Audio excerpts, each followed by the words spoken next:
This ghost town is in an area where the snow can be as deep as 28 feet. How did a town like this make it through the winter? We'll show you where this one is tucked away in a beautiful forested area next on Ghost Towns and More.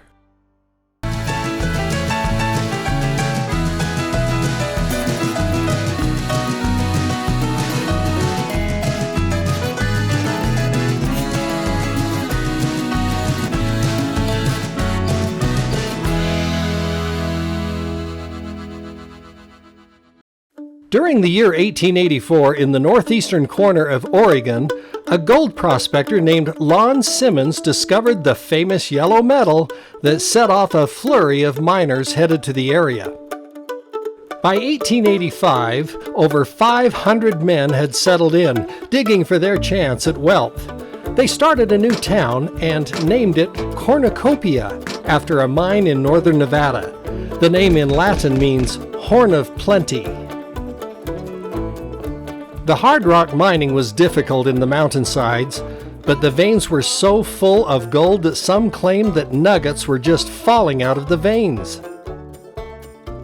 From 1884 to 1886, the boom years were on, and the town had plenty of saloons, hotels, restaurants, stores, and a post office was established in 1885.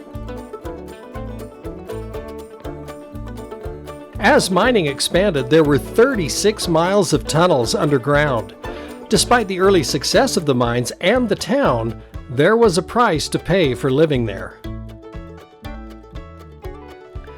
The winters in northeastern Oregon can be severe, and the snow depths made access to the town, as well as mining operations, extremely difficult at times.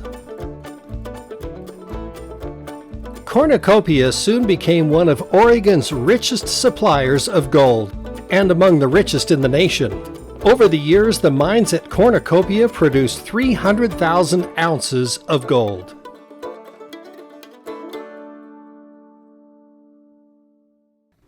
By 1900, an estimated 700 men were working the mines at Cornucopia. The town was known for not being as rowdy as other mining boomtowns.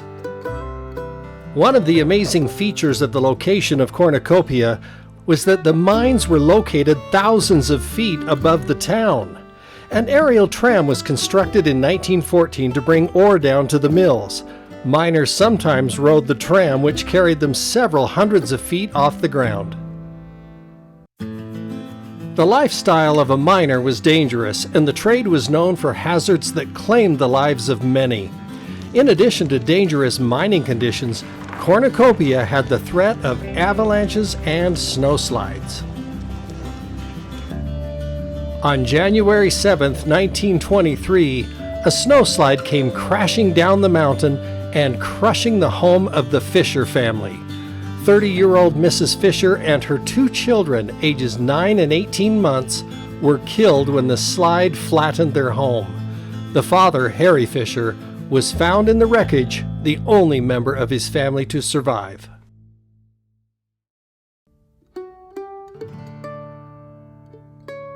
As would be expected in mining boomtowns, Cornucopia was no exception when the veins of gold played out and the mining operations went into bankruptcy.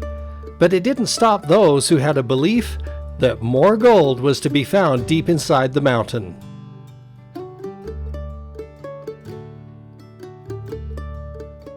In 1921, another strike was found that reinvigorated the town, bringing it back to life, and this cycle of bust then boom repeated as many as 4 times.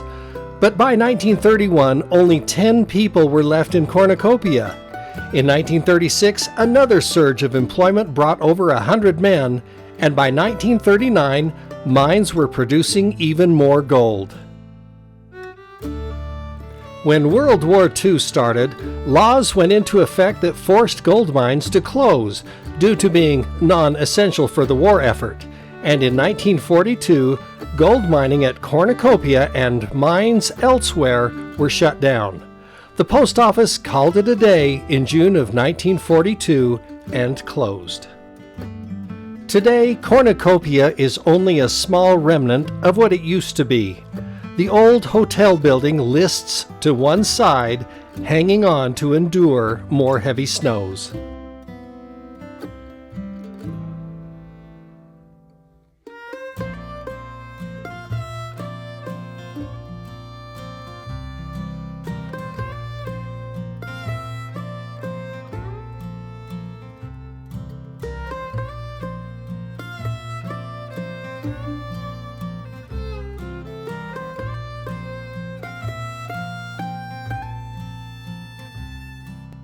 Some of the other remaining structures are slowly being taken over by the pines and foliage that is reclaiming the area. The echoes of decades past are fading away.